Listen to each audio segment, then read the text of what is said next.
Hello, this is Jacquline Sanders-Blackmon of Technology Expresso.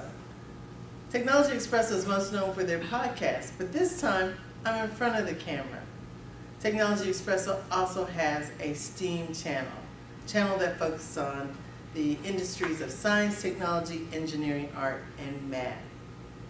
STEAM, also known as STEM, when you focus in particularly on the science, technology, engineering, and math, is an area of the in-demand career and educational opportunities. However, I want to share with you that STEAM also is where the problem solving, the solutions, and the thought leadership for our communities will come from now and in the future. Understand that the problems that we experience in our community, the solution lies in science, technology, engineering, arts, and math.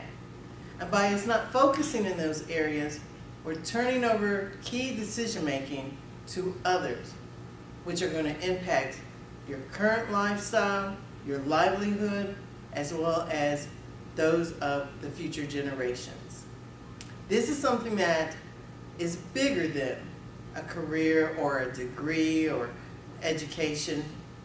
This is about having control, being in control, and not having someone else making decisions for you.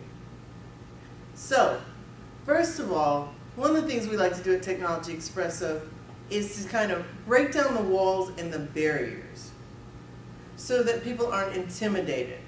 Some people immediately hear science or technology, engineering, or math and think, I'm not good at it. That's the first thing that we have to stop. We've got to break the habit of saying that we're not good at it. We all have a myriad of capabilities, but some of it is based on your learning style. Again, with not having the knowledge and the awareness or exposure, you may not be aware that you just have not found the learning style that engages you for those topics and subjects.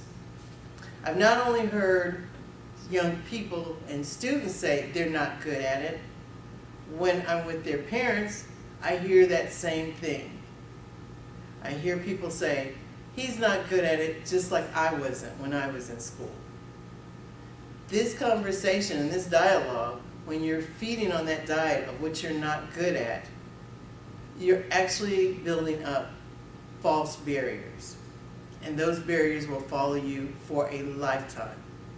It's followed parents, and then they're handing it off to their children as well.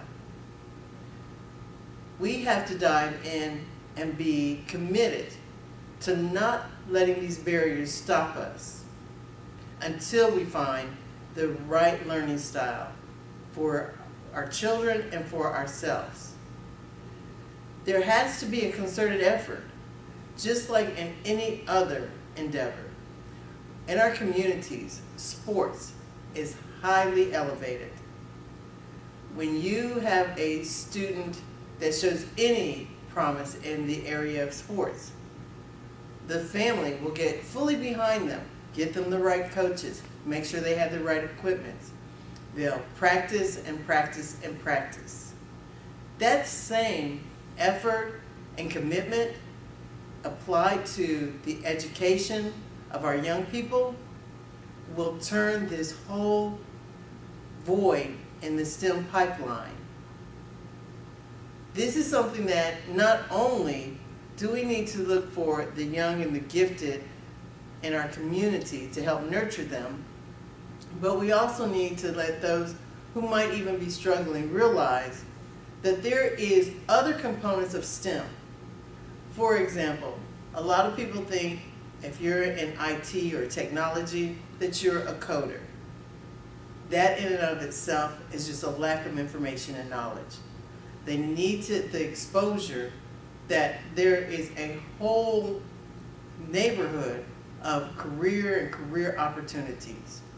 If software is built, someone has to test it, they have to package it, they have to document it, they have to train on it, Someone has to sell it. They have to hire for the positions for those people who do the coding. These are all people that are in IT and technology and non-coding fields. These are just a few of the misinformation and miseducation. People not aware of what is really encompassed in STEAM. So before you go any further, first of all, lock in Technology Expresso, where you can find us at technologyexpresso.com.org.gov. Technology, Jenny said that? You can find us at technology.org.com.us. Find us and we'll help you find your STEAM. Thank you for listening.